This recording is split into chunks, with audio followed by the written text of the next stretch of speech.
नमस्कार, स्वागत है आप सभी का। चलेगा, हम लोग जो बात कर रहे हैं हिंदी भाषा का विकास, और इस भाषा विकास में लगभग अभी ज़्यादा शेष नहीं है, थोड़ा सा पोर्शन बकाया है, इसको कंप्लीट कर लेते हैं हिंदी भाषा के विकास में। और हम लोग पहुंच गए थे कहाँ तक, पूर्वी हिंदी की बात शायद कर ली थी। पूर्वी हिंदी में बताया था कि 3 आपको बोली याद रखना है, ABC के नाम से याद दिलाया था। A से अवधी, B से बघेली, C से छत्तीसगढ़ी। तो ये 3 बोलियां आपको याद रखना है, कहाँ पे बोली जाती हैं, पूर्वी हिंदी भाषा के अंतर्गत ये तीनों चीजें आती हैं। इसके बाद फिर हम याद रखेंगे बिहारी हिंदी। बिहारी हिंदी में भी आपको 3 बोलियां याद रखना है, जैसे एक भोजपुरी है, अगली मगही है और इसके बाद मैथिली है। तो आपको याद रखने के लिए मैंने ऐसा बताया था कि बिहार का आदमी जो है वो ज़्यादा फिल्में देखता है, ज़्यादा टीवी या ज़्यादा सीरियल देखता है, तो उसको अपन लोग इंटरनेट थोड़ा सा कम देंगे। सबको मिलेगा 2 GB, इनको मिलेगा ओनली 2 MB, सबको 2 GB, इनको 2 MB। ठीक है, तो अब 2 MB से कैसे, 2 बार M आएगा, एक बार M फिर एक बार M। मतलब क्या हुआ कि एक बार मैथिली, एक बार मगही। ठीक है, और B4 बन जाएगा आपका भोजपुरी। तो बिहारी समझ, नाम से समझ में आ रहा है कि बिहार में कौन कौन सी भाषाएं बोली जाती हैं। तो आप याद रखेंगे, यदि बिहार जो आदमी प्रॉपर बिहार का है वो मगही भाषा बोलता है। कौन सी बोलेगा, मगही। और जो आपके मिथिला माने जो बॉर्डर वाला इलाका है, मिथिला नरेश सुने होंगे आपने।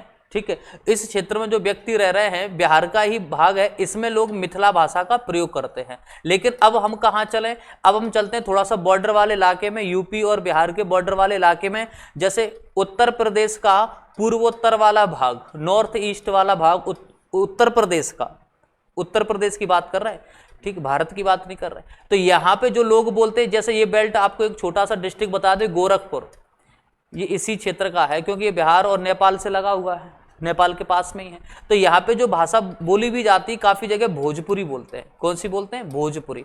तो यहाँ पे हम ऐसे याद रखेंगे कि बिहार की प्रॉपर लैंग्वेज मगही और मिथिला है, और बॉर्डर वाले इलाके में कौन सी बोली जाती है, भोजपुरी बोली जाती है। तो याद कैसे रखेंगे, बिहारी हिंदी, यानी कि बिहारी बाबू को मात्र 2 MB डेटा देंगे।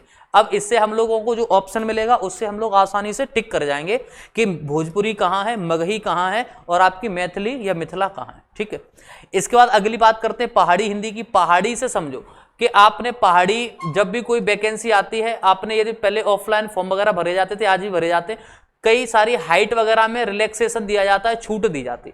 कुमाऊनी और गढ़वाली ट्राइब्स को, उनको आप किसी भी आर्मी की या पैरामिलिट्री फोर्स में देखना, आर्मी नहीं, पैरामिलिट्री फोर्स में देखना, उनको हाइट में रिलैक्सेशन दिया जाता, क्योंकि उनकी कदकाठी पहले से ही छोटी, वहां की ज्योग्राफी मतलब भौगोलिक स्थिति ऐसी कि वो ज्यादा लंबे नहीं हो सकते।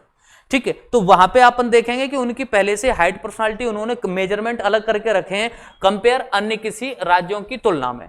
आपने सरनेम जैसे सुना होगा थापा, तो थापा सरनेम वाले जितने भी व्यक्ति देखना, उनकी कदकाठी देखना, मतलब एक मीडियम हाइट में व्यक्ति मिलेगा, ज्यादा लंबे चौड़े नहीं मिलेंगे। वहीं आप हरियाणा का आदमी देखना, ठीक है, बेचारा हरियाणा का आदमी जो है कि खूब लंबा चौड़ा तगड़ा होगा, बस में बैठा होगा तो लगा छत से छुआ जा रहा है। ठीक है, हाँ। तो और बेचारा नेपाल का देखना, आप मणिपुर का देखना, सब आदमी बेचारे वहीं की, वहीं जापान के देख लो। ठीक है, सब उनकी हाइट एक एवरेज ही होती। तो अब यहाँ पे हम याद रखेंगे, तो पहाड़ी क्षेत्र में कुमाऊनी और गढ़वाली दोनों जनजातियां आती हैं, और प्लस यहाँ की भाषा भी है। कौन कौन सी, कुमाऊनी और गढ़वाली। ठीक है, इनके साथ साथ अब एक नेपाली और याद रख लें, कौन सी, नेपाली। अब याद कैसा रखना है कि पहाड़ी क्षेत्र से बहुत सारी चीजें हमें प्राप्त होती हैं, जैसे मिनरल्स की बात कर लें। मिनरल्स में हम एक फिल्म को याद रखते हैं, KGF, सोना चांदी खूब सोना निकल रहा था KGF से, हमने KGF को हटा दिया, KGN ले आए। KGN से क्या बन जाएगा, आपका कुमाऊनी बन गया, गढ़वाली बन गया और नेपाली बन गया। मतलब याद ये रखना है कि पहाड़ी क्षेत्र में हमसे पूछेगा कौन कौन सी बोली का प्रयोग किया जाएगा, तो आपको एक छोटी सी बात याद रखना है। जैसे बात करें, ये अपना जम्मू कश्मीर वाला हिस्सा है, ठीक है, ये जम्मू कश्मीर वाला हिस्सा है, तो यहां से देखेंगे ये पूरा आपका हिमालय रेंज है, ये पूरी अपनी क्या हिमालय पर्वत श्रृंखला है। तो अब इस पूरे बेल्ट में जो भाषा का प्रयोग करेंगे, बोली का प्रयोग करेंगे, वो किस के अंतर्गत आएगी, उपभाषा बन जाएगी उसकी पहाड़ी हिंदी। और अब पूछेगा तो बोली कुमाऊनी कहां बोली जाएगी, तो हिमाचल प्रदेश में बोली जाएगी और आपके उत्तराखंड में बोली जाएगी। कहां पे बोली जाएगी, हिमाचल प्रदेश और उत्तराखंड में। ये दोनों का प्रयोग कहां होता है, हिमाचल प्रदेश और उत्तराखंड में होता है। नेपाली जो है आप इस पूरे क्षेत्र में नेपाल और सिक्किम वगैरह के बेल्ट में हम लोग यहाँ पे नेपाली भाषा का प्रयोग करते हैं। ठीक है, हिंदी में आपको बताया था मैंने कुल बोलियां कितनी होती हैं, 18 बोलियां होती हैं। उपभाषा पूछेगा तो आप क्या बता दोगे, 5 उपभाषाएं होती हैं। ठीक है, ये बात हमको यहाँ से याद रखना है। ये तो हमने खैर पहले पढ़ लिया था, पीछे चलते हैं थोड़ा सा, एक पॉइंट और था इसमें जो हम पहले उस समय छोड़ चुके थे, त्रिभाषा फॉर्मूला के बारे में है।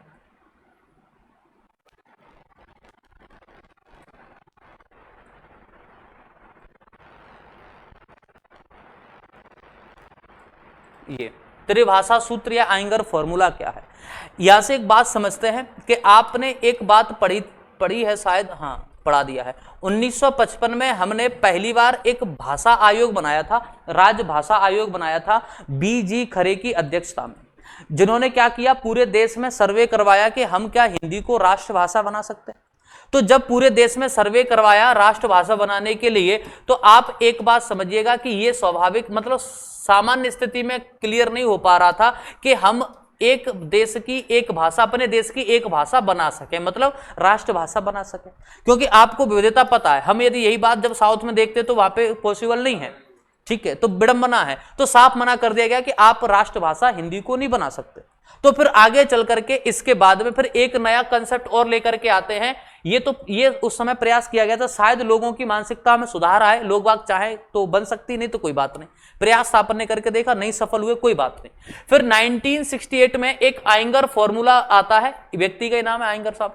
आप याद करो कि 14 सितंबर 1949 में आपने संविधान सभा में एक प्रस्ताव लगाया था, हिंदी राजभाषा बने। तो यह प्रस्ताव गोपाल स्वामी आइंगर ने पेश किया था, ये वही आइंगर साहब है।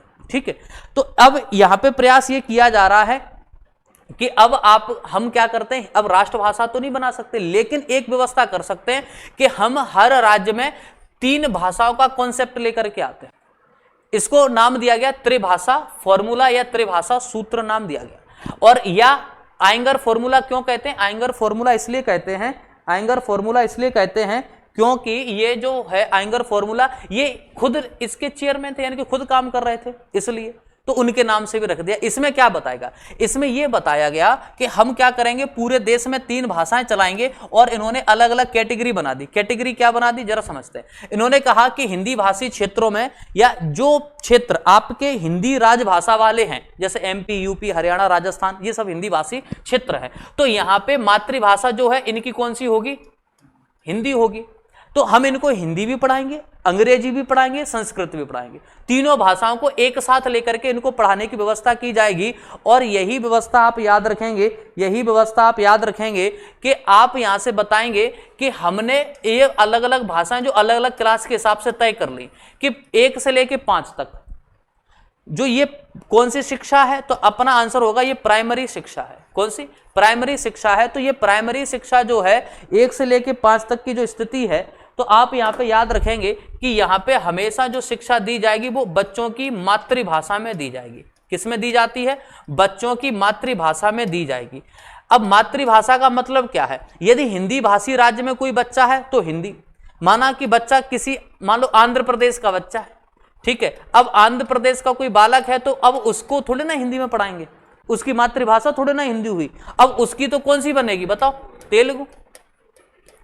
कौन सी बनेगी, तेलुगु। तो उनको कहां पढ़ाया जाएगा, उनको तेलुगु में पढ़ाया जाएगा। अच्छा, एक और बात समझो कि आपने देखे होंगे तमाम ऐसे स्कूल हैं जो नेशनल लेवल पे सेम पैटर्न पर चलते हैं। ठीक है, नेशनल लेवल पे सेम पैटर्न पे चलते हैं। जैसे केवी स्कूल की बात करें, आर्मी स्कूल की बात करें, सेंट्रल स्कूल की बात करें, इनमें ज्यादातर ये ऑप्शन होते हैं। जैसे आर्मी की बात कर लेते हैं, आर्मी पब्लिक स्कूल या इन सब की बात कर लेते हैं, तो इसमें ऐसा कोई कंपलसरी थोड़ा ना है कि इस एक बटालियन में एक ही भाषा क्षेत्र के लोग होंगे, कोई अनिवार्य नहीं है।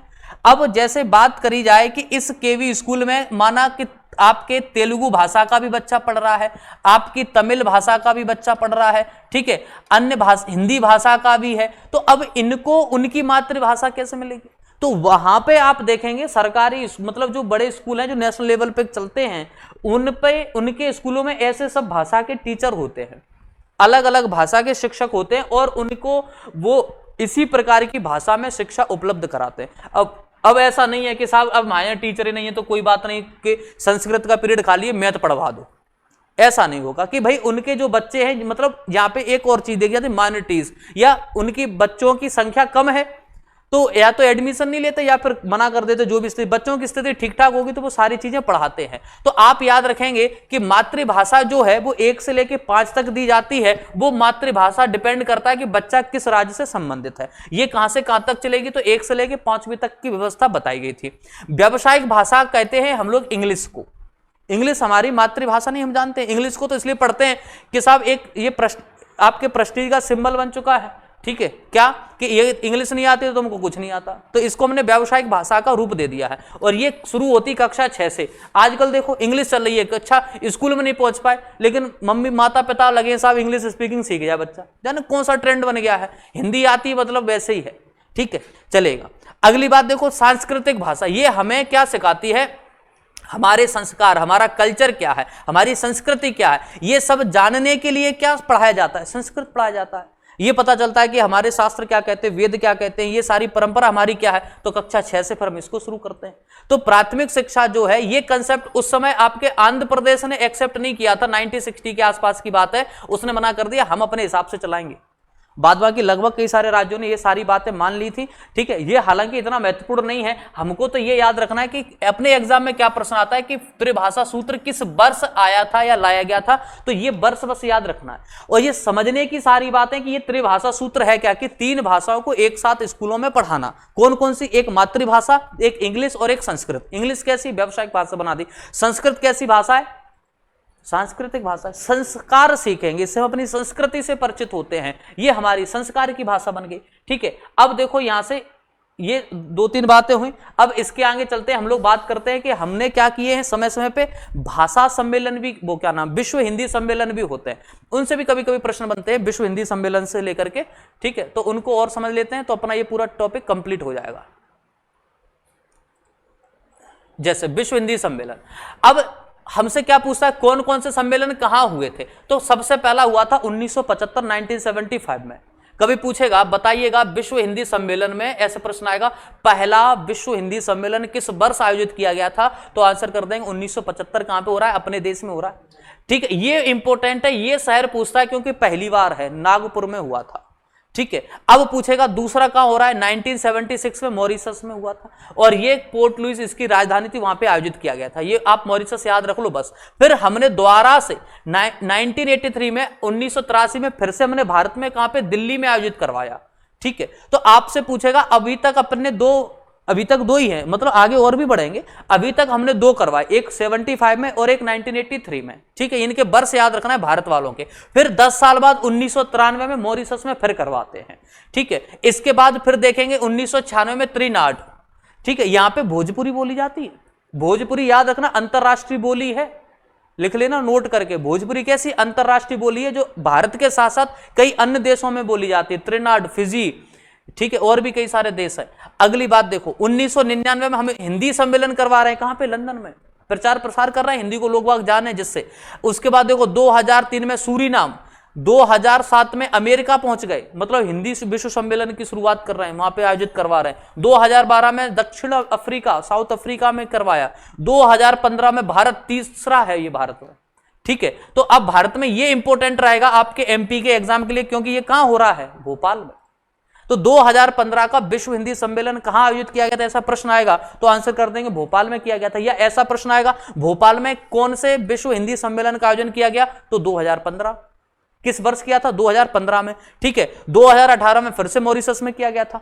अब ये शब्द बहुत अच्छा प्रश्न बनता है कभी कभी, हिंदी किस भाषा का शब्द है, फारसी भाषा का शब्द है। कोई भी भाषा आप सर्च करना, आज घर जाके कोई भी भाषा को देखना, वो जिस भाषा है वो उस मूल भाषा का शब्द होगा ही नहीं। इंग्लिश देखोगे तो दूसरी भाषा का, उर्दू देखोगे दूसरी भाषा का, हिंदी खुद हिंदी का नहीं है, खुद फारसी का है, ठीक है। तो ये विश्व हिंदी सम्मेलन हमें याद रखना है, जो हमसे कभी कभी पूछता है। अब ये सारी बात हो गई। अब एक प्रश्न और देखो, कभी कभी पूछता है कि सबसे पुरानी भाषा, सबसे पुरानी भाषा कौन सी है, तो आप बताएंगे सबसे पुरानी भाषा कौन सी है, तो अपना आंसर हो जाता है तमिल।